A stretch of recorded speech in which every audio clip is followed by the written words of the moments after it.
Ya, halo, assalamualaikum warahmatullahi wabarakatuh. Jumpa lagi bersama saya Kinan Aulia Tribuners. Tentu saja kita kembali dalam program TBF ataupun juga Tribun Business Forum. Nah, untuk itu pada kesempatan kali ini di akhir tanggal bulan Maret, 31 Maret ya, karena saat lagi kita akan memasuki bulan suci Ramadan, Tribun Timur telah mengundang seseorang dari mana hayo? Oke, dari Kala Logistik dan juga Transport.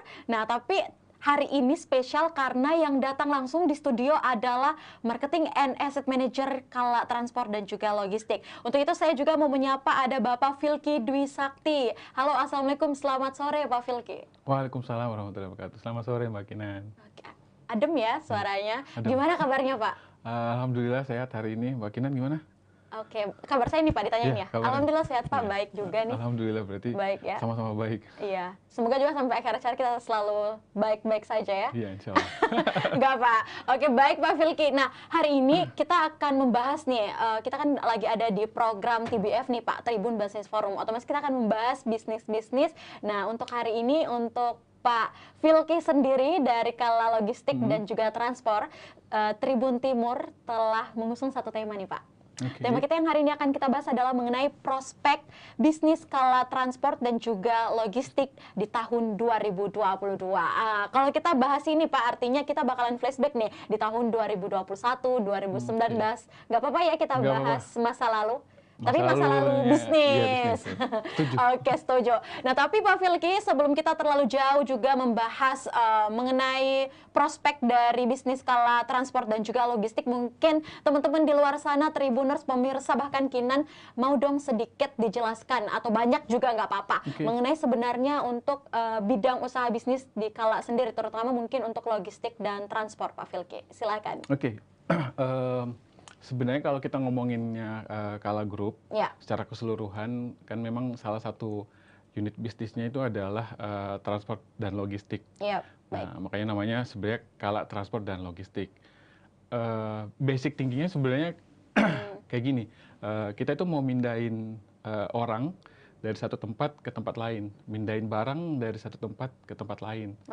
Nah, kalau mau mindahin orang kan sebenarnya butuh transportasi. Butuh alat untuk mindahin orang. Jadi sebenarnya basic thinkingnya sebenarnya kayak gitu. Kenapa harus ada yang namanya Kala Transport dan Logistik? Kan kalau mindahin orang kan kita bisa pakai moda transportasi. Kalau mindahin barang ya itu prosesnya namanya logistik, bisa distribusi dan lain sebagainya. Jadi sebenarnya itu yang secara ekosistem yang ada di Kala Group.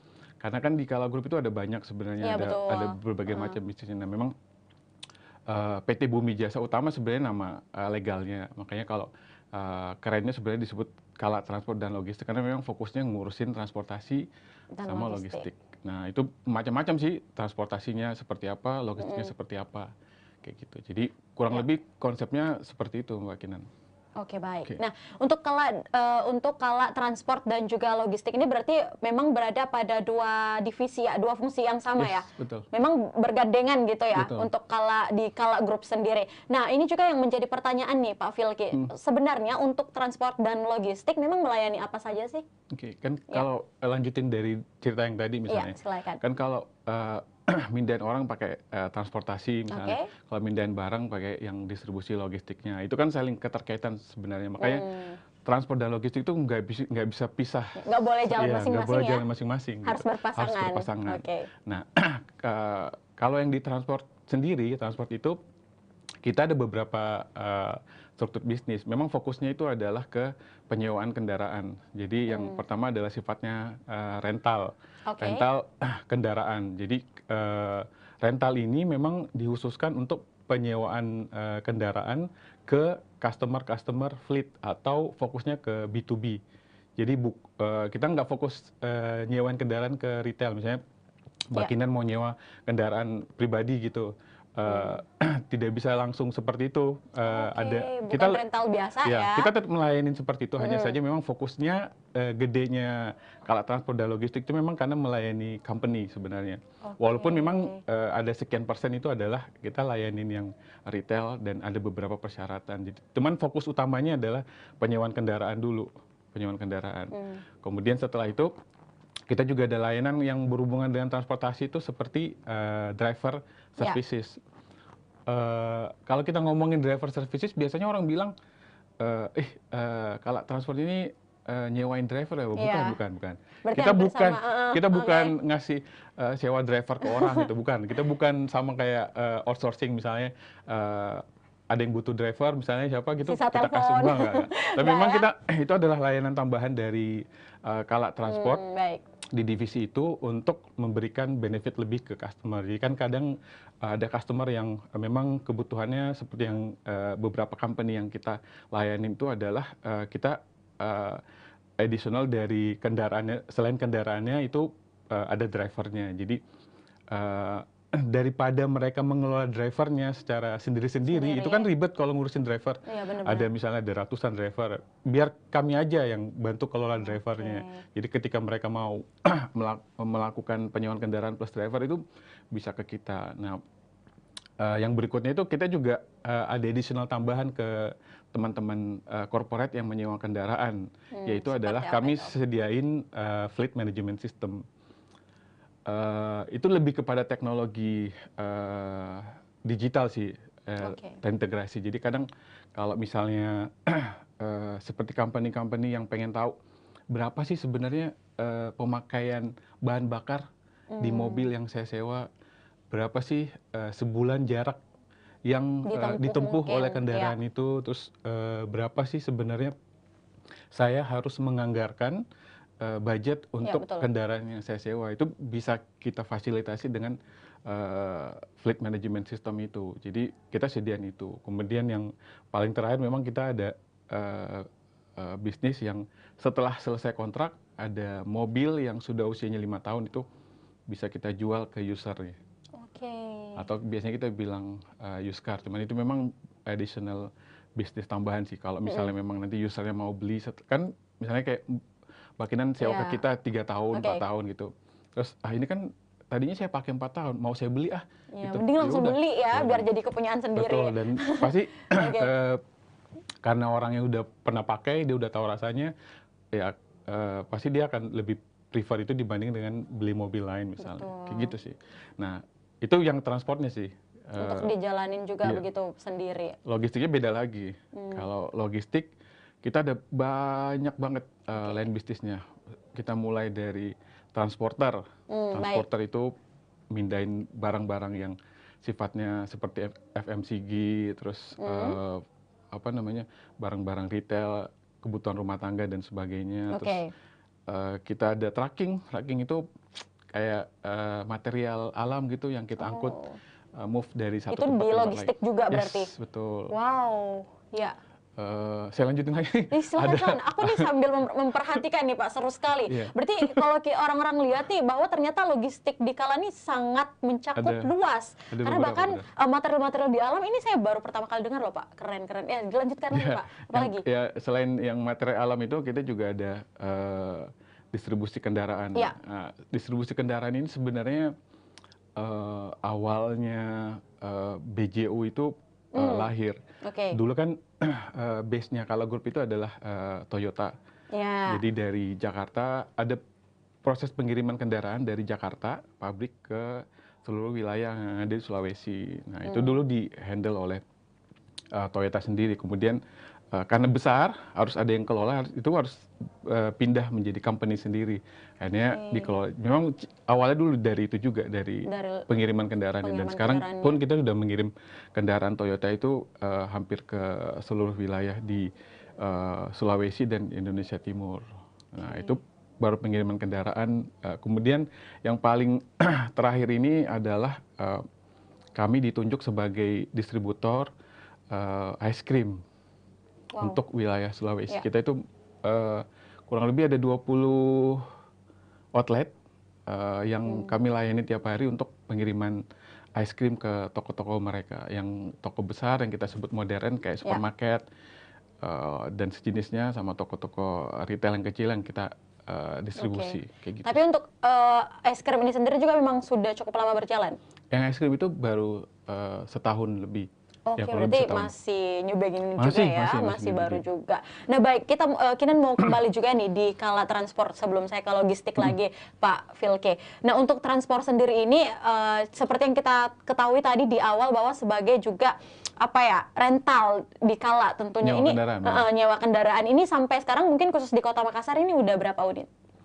Kalau total asetnya kita sih sebenarnya secara nasional itu kurang lebih 5.000-an. Kalau khusus yang di area Makassar di handling itu ya hampir 40%-nya sih. Memang karena bisnisnya awalnya banyaknya di area Makassar, Sulawesi lah pada umumnya, makanya memang asetnya banyaknya di wilayah Sulawesi, kurang lebih 40%-an lah lebih. Khusus di Sulawesi aja? Sulawesi aja. Selebihnya itu tersebar ada di Jakarta, ada di Kalimantan, Jawa lah ya, Jakarta dan Surabaya, Jogja, Semarang, terus ada di Kalimantan, ada beberapa di wilayah Indonesia Timur kayak Papua dan teman-temannya lah, daerah-daerah sana gitu. Memang asetnya udah tersebar kemana-mana. Gitu udah banyak ya? Banyak.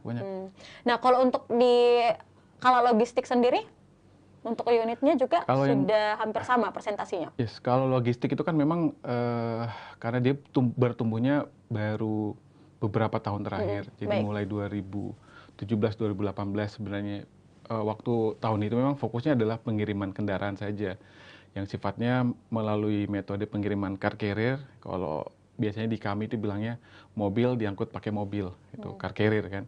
Terus ada yang self drive juga. Nah, itu kan awalnya pakai car carrier itu 2017-2018. Nah, dulu masih 10-an lah, 12 unit mobil car carrier ini. Kalau sekarang itu sudah hampir 40 unit mobil car carrier ini untuk melayani pengiriman seluruh wilayah Sulawesi, Kalimantan, sama yang ada beberapa di wilayah Jawa. Kalau yang mobil logistik lain itu pengiriman barang, misalnya kita sebutnya mobil box. Itu kalau dulu masih 5-6 unit, kalau sekarang itu sudah hampir 200 something gitu jumlah unit box untuk melayani pengiriman barang ke wilayah Sulawesi, Kalimantan dan lain-lainnya. Kalau yang distribusi es krim itu kita sebutnya mobil cool box ya, yang ada pendinginnya. Itu baru sekitar 15-20-an unit karena memang baru kurang lebih setahun ini yang kita jalan tuh buat distribusi ke toko-toko. Asetnya sih kurang lebih kayak gitu modelnya. Tapi 15, saya tertarik nih Pak Vilke dengan si es krim ini di kala logistik ini sendiri. Anda tadi mengatakan bahwa ada sekitar 15 sampai dengan 20 unit. Nah ini gimana nih ceritanya bisa menjalin kerjasama sampai mungkin mengeluarkan inovasi baru dengan menjalin kerjasama dengan mendistribusikan es krim seperti itu? Ceritanya sebenarnya agak unik. Ya unik ya ini. Mbak Kinan tahu es krim yang langka dulu, yang orang sering nyari tapi nggak ada, yang Walls itu, yang kayak kue, namanya Veneta. Nah itu gara-gara itu langka di Makassar, akhirnya direksinya kita ngubungin pihak yang punya es krim itu, sudah sini kami yang layanin distribusinya. Kan susah tuh distribusi, biar kami yang distribusi. Ceritanya kurang lebih kayak gitu sih. Berarti berjalan setahun kemarin ya? Berjalan setahun. Jadi setelah deal, ada beberapa prosesnya sih. Akhirnya deal, kita lihat ini peluangnya memang bagus, karena kalau jual es krim pasti semua happy kan. Anak-anak, mulai dari anak kecil sampai orang dewasa pasti senang makan es krim.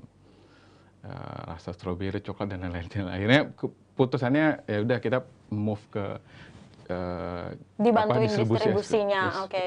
Sebelumnya memang ada, cuman memang belum berkembang seperti saat ini. Jadi akhirnya sampai 1 Januari kemarin nambah jadi kurang lebih 1.000. Yang tadinya 2021 itu cuma 1.000 outlet. Ini 2022 Januari dikasih 1.000 lagi outlet, jadi kurang lebih ada 2.000-an sih. Semester berikutnya juga akan nambah. Kurang lebih. Berarti kalau kita lihat grafiknya memang cukup tinggi juga ya?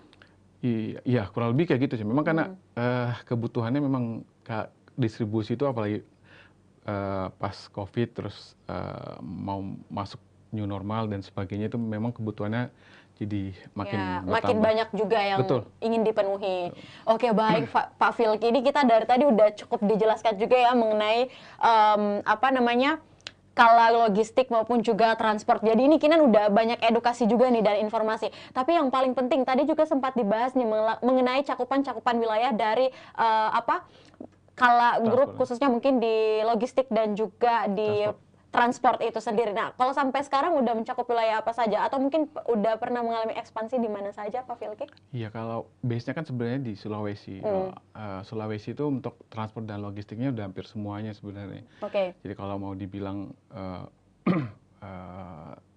customer kami yang ada di wilayah Sulawesi sebenarnya sudah clear. Memang yang saat ini kita jajakin buat perluasan itu adalah di wilayah Jawa, Kalimantan gitu, terus Indonesia Timur. Karena Indonesia Timur kan sebenarnya infrastrukturnya sudah sangat mendukung sejak banyak pembangunan di wilayah Indonesia Timur itu, sehingga untuk distribusi kendaraan, barang dan sebagainya itu sebenarnya sudah lebih baik dibanding dengan 5 tahun sebelumnya. Sehingga itu sebenarnya potensi yang bisa kita ambil untuk ekspansi bisnisnya ke situ. Ya, betul. Kemudian nanti kayak Kalimantan itu akan jadi ibu kota dan sebagainya. Kita juga udah siapin beberapa hal terkait nanti kita akan ngapain misalnya di sana. Jangan sampai nanti kita ibu kota udah pindah ke sana kita belum ngapa-ngapain. Tapi kita udah ada sesuatu juga, betul. Akhirnya itu juga jadi salah satu yang kami lirik buat ekspansi. Kemudian nanti di wilayah Jawa memang saingannya kan banyak sebenarnya. Kalau di wilayah Jawa ada beberapa banyak kompetitor. Cuman memang kita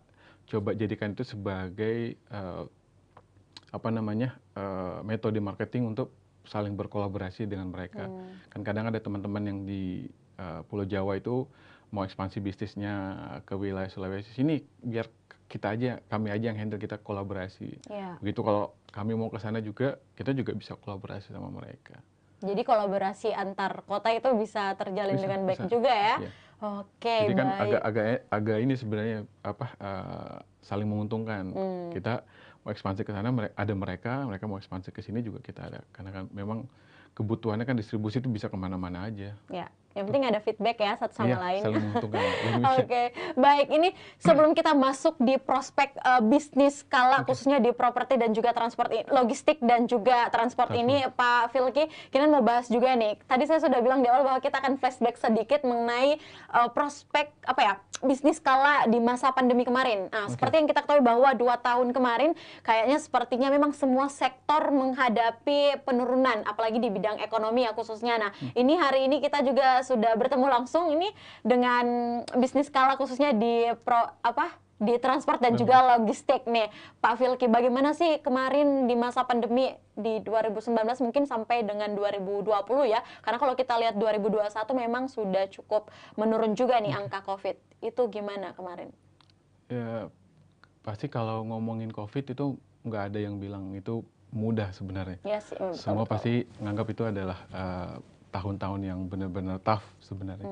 Dan hampir semua bisnis itu benar-benar terpuruk karena kondisinya benar-benar di luar prediksi sama sekali. Yang kami sebenarnya patut syukuri adalah kami itu berada di bisnis transportasi sama logistik. Memang ada beberapa bisnisnya kami yang cukup terpengaruh. Yang paling terpengaruh sebenarnya itu adalah di yang dapat efek juga mungkin ya. Yang travel itu, karena kan transportasi mindahin orang. Karena kan pada saat COVID itu kan ada pembatasan. Kita nggak bisa bawa orang kemana-mana, terus ada jaga jarak dan sebagainya. Itu memang agak cukup turun drastis dan itu jadi PR-nya kami sebenarnya. Karena pada saat semua menganggap kondisi lagi sulit, tapi perusahaan menuntut kalian harus bisa nyari inovasi biar tetap bisa bertahan di kerasnya. Biar survive juga. Kerasnya kehidupan ini. Ya, memang kerasnya kehidupan di waktu pandemi ya. Iya, kayak gitu. Akhirnya memang kita harus bikin strategi, khususnya kayak travel itu gimana sih biar ini bisa tetap jalan. Jadi ada beberapa aktivitas yang kami lakukan untuk tetap mempertahankan ritmenya bisnis itu seperti apa. Ini kalau yang travel. Itu cukup terbantu juga dari logistik, karena logistik itu kan sebenarnya pengiriman barang. Pada saat kondisi COVID, salah satu aspek yang tidak dilarang untuk bergerak kemana-mana kan distribusi barang. Logistik yang bergerak maju ya. Betul. Jadi diminta. Jadi salah satunya yang tidak dibatasi pengirimannya itu adalah pengiriman barang, retail dari mana ke mana, pengiriman kendaraan juga tidak. Cuman memang itu akan ada effort yang dilakukan oleh kami sebenarnya, betul. Karena dulu masih ketat, harus ada surat antigen dan sebagainya, mau masuk kuota dan sebagainya. Itu memang salah satu ritme menghadapi COVID-nya itu sih sebenarnya. Kayak gitu. Cuman kalau yang transport sebenarnya tidak terlalu terganggu karena kan kita dengan company sebenarnya kontraknya, dan itu kontraknya jangka panjang. Jadi ada yang 3 tahun, ada yang 4 tahun. Jadi ketika misalnya kami secara bisnis tetap jalan. Memang ada beberapa company yang budgetnya itu di-cut oleh prinsipalnya misalnya. Jadi itu ada beberapa yang harus kembaliin kendaraannya ke kami. Cuman memang perpindahannya tidak terlalu lama. Jadi ketika mereka kembaliin kendaraan pun 1-2 bulan itu udah bisa di-absorb lagi sama customer lain. Karena memang ada kebutuhan. Pada saat itu orang susah untuk naik transportasi umum karena dibatasin. Jadi kalau pakai kendaraan sendiri, betul, itu mereka lebih safe ketika misalnya saya nyewa kendaraan aja deh. Mau pakai kendaraan yang ini pun mereka akan was-was karena takut kondisi COVID dan sebagainya. Jadi itu ada positif negatifnya pada saat kondisi itu sih. Berarti kalau kita lihat Pak Filky dari permintaan pasar mungkin ya di tengah pandemi kemarin antara logistik maupun juga transport terlebih banyak yang mana berarti? Ya kalau kita ngomongin lebih banyak yang mana dari sisi request permintaan customer misalnya. Ya sebenarnya kalau kita ngomongin transport itu dia akan stabil pada saat kondisi itu sebenarnya, karena tidak ada permintaan tambahan unit baru misalnya karena kondisi memang lagi pengetatan budget dan sebagainya. Yang logistik memang itu cukup bertumbuh di pengiriman barangnya dan sebagainya. Cuman memang kami cukup terbatas juga karena faktor yang tadi, ada beberapa area yang memang antara area satu dan area lain, misalnya kabupaten dan provinsi gitu harus dibatasin dengan beberapa regulasi yang berbeda, sehingga memang pengirimannya agak sedikit terhambat dari sisi waktu. Jadi kadang mau yang tadinya jadi 2 hari bisa jadi 3 atau 4 hari karena alasan seperti itu. Cuman itu kan akan mempengaruhi operasional sebenarnya. Pastinya. Ketika dia balik, terus yang tadinya cuma 2 hari ini butuh waktu 4 hari, sehingga itu yang prosesnya cukup mengganggu. Cuman overall sih bisa dilalui sampai sekarang ini. Oke, sangat optimis ya Pak Filky ini. Buktinya sampai saat ini masih keren ya. Masih. Kayaknya ini target-target yang kemarin juga tetap tercapai ya, sekalipun di tengah pandemi. Iya. Oh iya katanya. Ini saya lagi nunggu bonus. Siap Pak, baik. Oke, baik Pak Filky, sebelum kita ke segmen berikutnya, ini terpenting juga nih. Kita kembali lihat Anda bersama tim mungkin ya, khususnya di logistik dan juga transport di 2 tahun belakang kemarin. Kalau kita flashback kembali, bagaimana sih dengan persaingan pasar yang ada pada bukan zaman itu ya, pada momen itu, di momen pandemi kemarin? Iya, kalau persaingan memang itu yang kita coba hindari sih sebenarnya. Karena yang kita pikir kalau misalnya kita nggak bisa kolaborasi dengan yang lain, itu akan lebih menyusahkan kita sebenarnya. Contoh misalnya, kenapa tuh menyusahkan misalnya Mbak Kinan itu ada di kompetitor lain ceritanya kayak gitu. Kan lebih bagus kalau misalnya, Mbak Kinan punya wilayah sana, saya punya wilayah sini, bisa sharing misalnya, ada project yang kami bisa ambil, yang mungkin gak usah lah Mbak Kinan urusin, biar saya yang urusin di wilayah sini, kita kerjasama aja. Terus saya mau ekspansi ke tempatnya Mbak Kinan. Terus saya bilang, Mbak Kinan saya mau ekspansi, saya pakai projectnya Mbak Kinan aja. Ya, daripada saya harus bersaing. Jadi sebenarnya persaingan cukup ketat memang sebenarnya. Cuman kita lebih mengutamakan mau coba kolaborasi dengan mereka dibanding dengan itu. Karena daripada berdiri masing-masing. Betul, kalau berdiri masing-masing itu kan investasinya banyak dan sebagainya. Tapi kalau kita kolaborasi itu menurut kami itu jauh lebih menguntungkan sebenarnya. Dari situ juga kita bisa belajar market dan sebagainya. Gitu sih. Berarti Kinan bisa bilang nih, strategi marketing di zaman momen pandemi kemarin itu adalah salah satunya adalah mengajak kolaborasi. Iya juga ya. Iya betul, karena sebenarnya itu bertolak belakang sih, karena kan disuruh jaga jarak. Cuman kita nggak boleh jaga jarak pada saat itu, harus kolaborasi dengan yang lain. Kolaborasi dalam bisnis ya, tapi tetap kalau untuk fisik jaga jarak dong. Oke, baik, kita berikan dulu tepuk tangan yang meriah buat Pak Filky. Baik Pak Filky, kita tahan sebentar. Kita akan kembali ke segmen berikutnya. Ini yang paling penting karena kita akan membahas sebenarnya bagaimana tentang prospek bisnis kala khususnya di logistik dan juga transport di 2022. Jadi jangan kemana-mana, kita akan kembali seusai jeda berikut.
jalan-jalan ke pantai, atau menaiki puncak gunung, melihat dataran indah, dan membayangkan lukisan alam Tuhan yang menakjubkan akan tersaji dalam sebuah liputan menarik juga eksklusif. Ikuti perjalanan saya menuju destinasi paling epik di Sulawesi Selatan, hanya di Wisata Virtual Tribuners.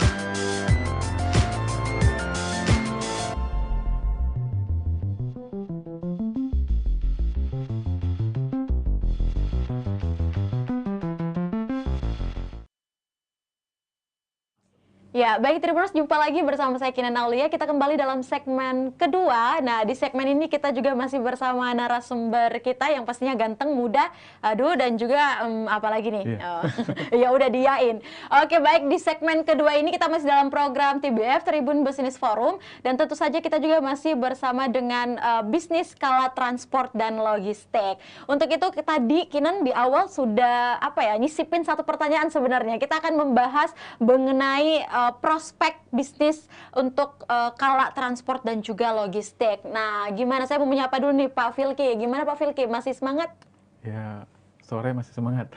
Ya, sore masih semangat, tapi kecil. Masih semangat nggak Pak? Masih. Oke, gitu dong. Ya Pak, jangan kelamaan senyum Pak, nanti saya meleleh lagi. Oh gitu, Oh, kayak ya. es krim ya? Iya, kayak es krim. Biar bisa didistribusiin Pak. Sip. Oke, baik Pak, kita lanjutkan. Nah, membahas mengenai prospek bisnis untuk kala transport dan juga logistik. Tadi kita sudah membahas di 2 tahun kemarin. Nah, sekarang nih Pak, kita kan sudah masuk di tahun 2022. Apa sih yang teman-teman mungkin khususnya tim-tim di kala transport dan juga logistik siapkan untuk prospek bisnisnya ke depan? Oke, Silakan Pak Filki. Oke, nanti kita bahasnya satu-satu gitu, mulai dari transport dan logistik. Boleh, Saya mulai Pak. dari transportnya Transport dulu. Oke, biar adil kan dua-duanya dapat ya. Iya, soalnya banyak banget, nanti saya jelasin satu-satu. Nggak apa-apa, Pak. Oke, kalau yang transport sebenarnya prospeknya cukup signifikan, maksudnya cukup besar sebenarnya. Besar, ya. Kalau yang kemarin kan memang kita ke penyewaan kendaraan. Sistemnya itu adalah ada yang bulanan, ada yang tahunan gitu. Bulanan, kan. tahunan, oke.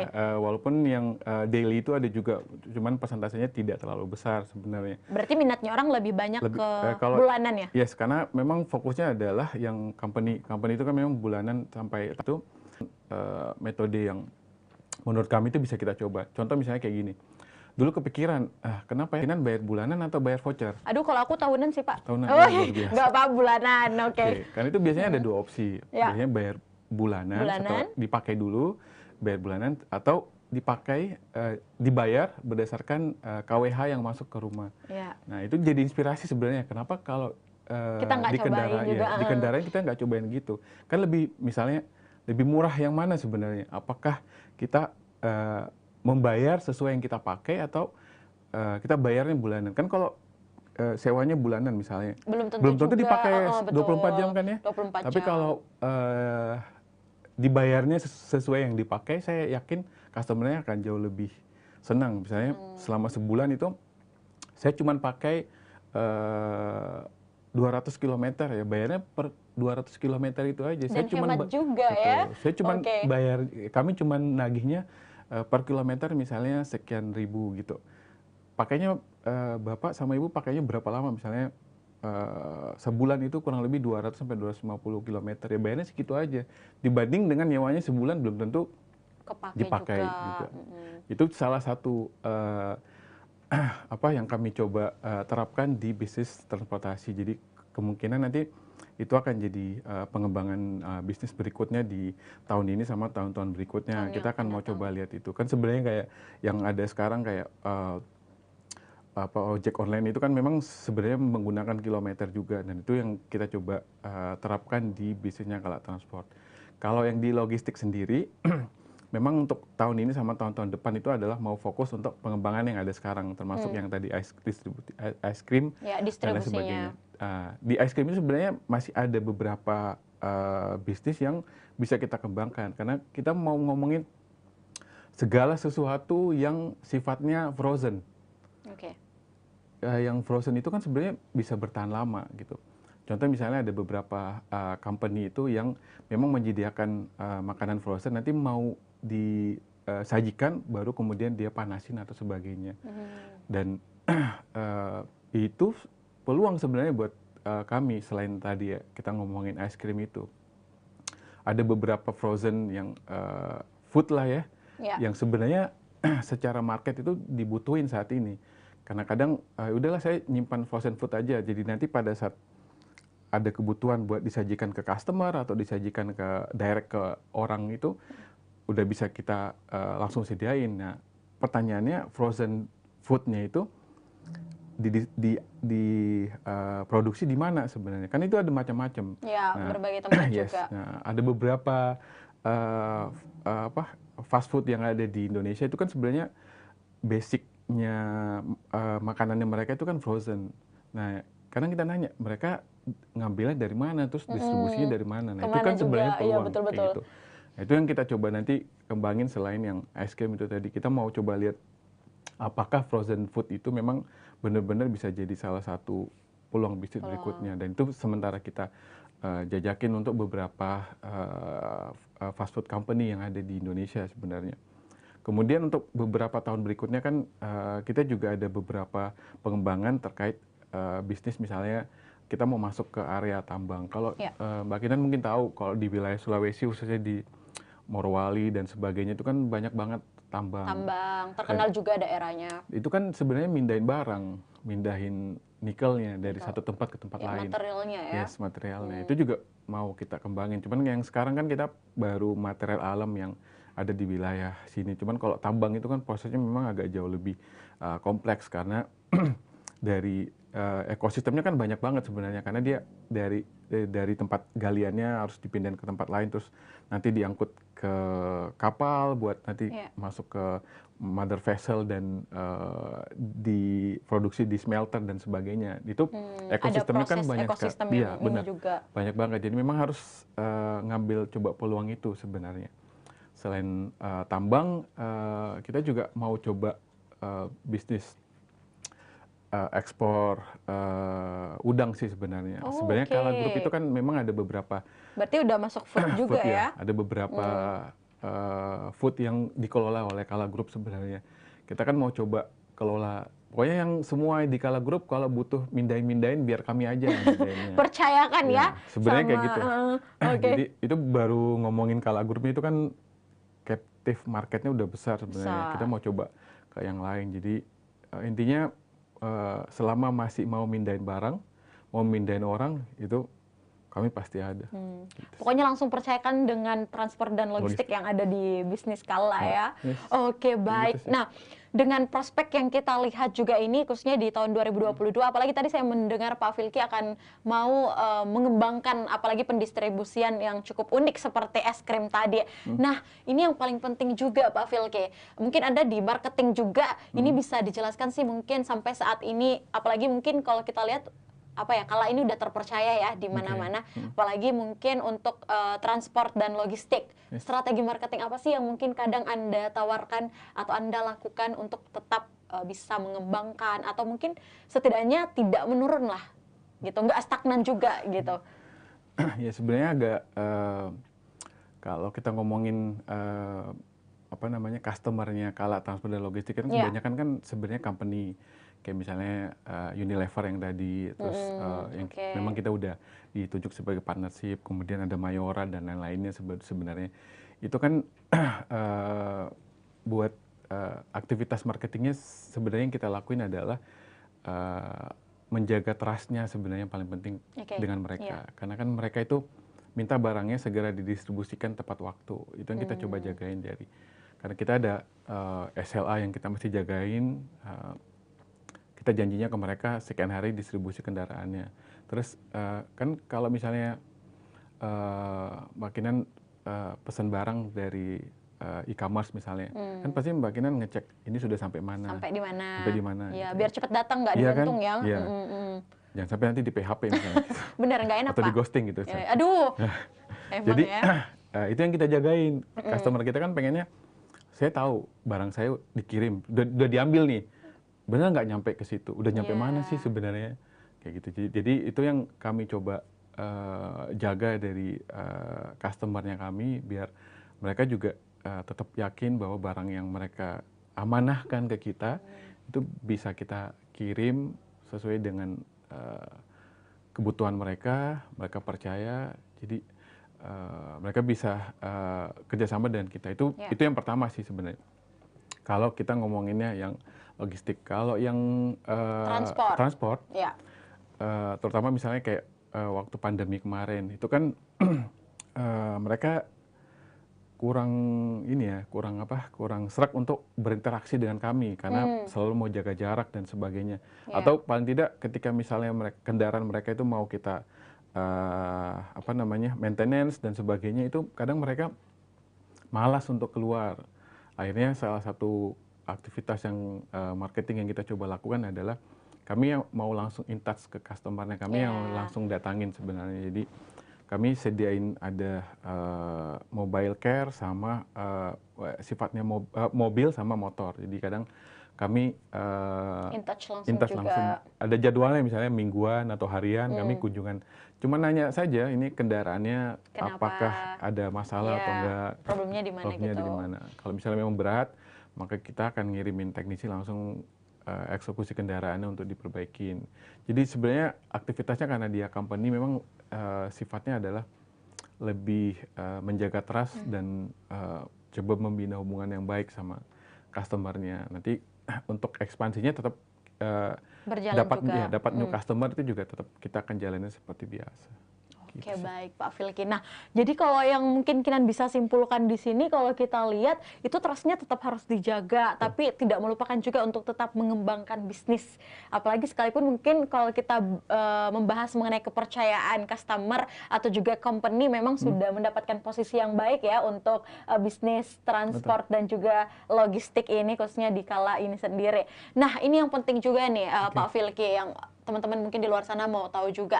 Selain dari strategi marketing yang selalu dipertahankan oleh Kala Group, khususnya mungkin di transportasi dan logistik, di tahun-tahun ini bahkan mungkin tahun yang akan datang, untuk Pak Filki sendiri menghadapi tahun-tahun yang akan datang, kira-kira inovasi-inovasi apa saja sih yang akan dibuat khususnya buat bisnis Kala di transportasi dan juga logistik?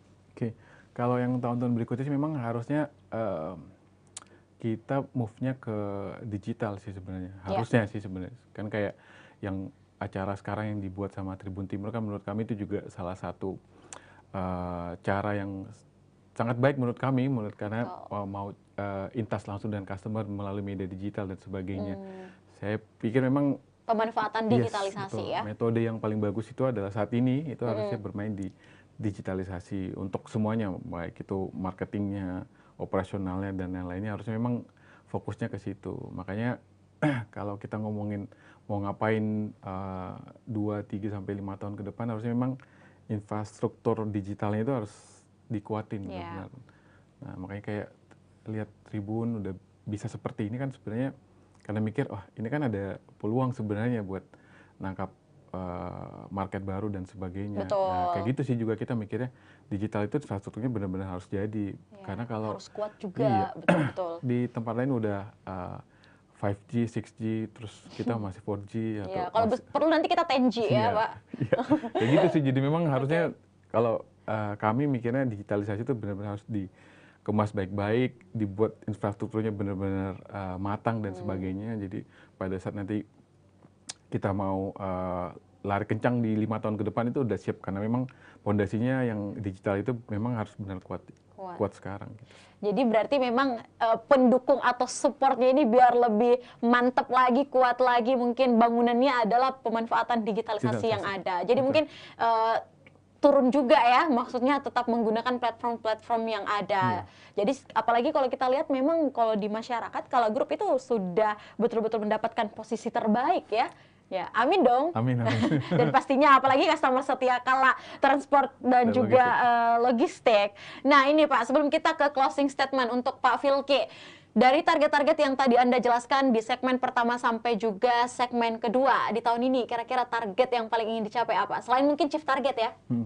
Apa aja Pak? Sama bonus berarti. Iya, siap-siap bonus. Dari tadi kayaknya kita bahas bonus ya? Oke. Lagi trending topik soalnya bonus. Oh, trending topik ya Pak? Berarti nanti kita kasih trending topiknya bonus transport dan juga logistik Kala. Oke, siap-siap. Boleh. Boleh ya? Oke. Kalau yang tahun ini memang sebenarnya untuk fokus ke tahun ini memang ada beberapa aktivitas yang kita pengen jagain sebenarnya untuk transport dan logistiknya. Memang mikirin dua-duanya memang harus bisa berbarengan fokusnya. Ya, betul. Cuman memang yang kita mau jaga adalah tahun ini mudah-mudahan kita bisa kayak tadi Makinan bilang achieve target, kemudian trustnya kita dengan customer juga tetap terjaga, kemudian beberapa planning kita terhadap pengembangan bisnis itu bisa kita implementasikan dalam waktu dekat sebenarnya, biar nanti ada perluasan lah market, karena kan selama ini kalau wilayah yang Sulawesi sebenarnya Ya boleh dibilang itu sudah bosan orang mereka dengar namanya Kala Transport dan Logistik. Ya, ekspansinya nanti, ya.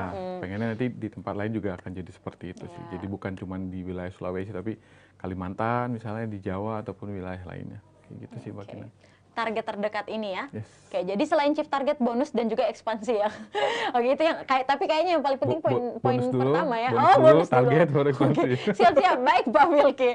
Oke, baik Pak Filky, terima kasih banyak untuk waktu Anda. Tapi sebelum kita akhiri sesi ini, Kinan mau dong Pak Filky untuk memberikan closing statement-nya nih, mungkin buat customer setianya Kala Transport dan juga Logistik, atau mungkin teman-teman yang lagi nonton kita. Ya, buat penyemangat untuk dapat bonus boleh juga Pak? Boleh. Oke, mungkin silakan. Buat Tribuners hari ini, buat seluruh customer Kala Transport dan Logistik, terima kasih sudah mempercayakan Kala Transport dan Logistik untuk pelayanannya, baik itu untuk kebutuhan sewa kendaraan, pengiriman barang, dan lain sebagainya. Terima kasih juga buat seluruh direksi dan jajaran Kala Group sudah mensupport BJU atau Kala Transport dan Logistik dalam bisnisnya kali ini. Juga terima kasih buat Tribun Timur udah diundang hari ini untuk sharing dan diskusi. Mudah-mudahan nanti minggu depan bisa dipanggil lagi atau bulan depan bisa dipanggil lagi ketemu dengan Mbak Kinan. Iya. Terima kasih. Oke. Jadi cuman ketemu sama saya Pak? Iya. Oh makasih Pak, baik. Pengakuan yang sangat baik ini.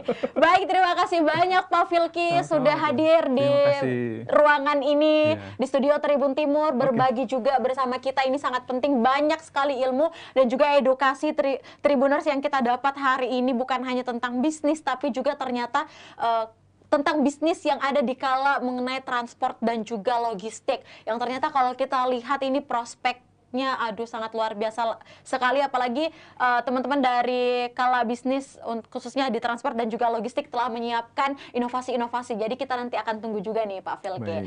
Baik, saya ucapkan terima kasih banyak untuk narasumber saya pada hari ini. Ada Bapak Filky Dwi Sakti selaku Marketing and Asset Manager Kala Transport dan juga Logistik. Terima kasih untuk kedatangannya Pak, waktunya, dan semoga juga target-targetnya bisa tercapai termasuk bonus. Oke. Baik, saya Kinan Aulia mewakili kru yang bekerja pamit. Semoga kita semua selalu dalam keadaan yang sehat dan selalu semangat. Sampai bertemu pada episode-episode berikutnya dengan narasumber-narasumber yang selalu menarik dan edisi-edisi bisnis yang pastinya selalu juga menarik. Saya Kinan Aulia, wassalamualaikum warahmatullahi wabarakatuh, dan sampai jumpa.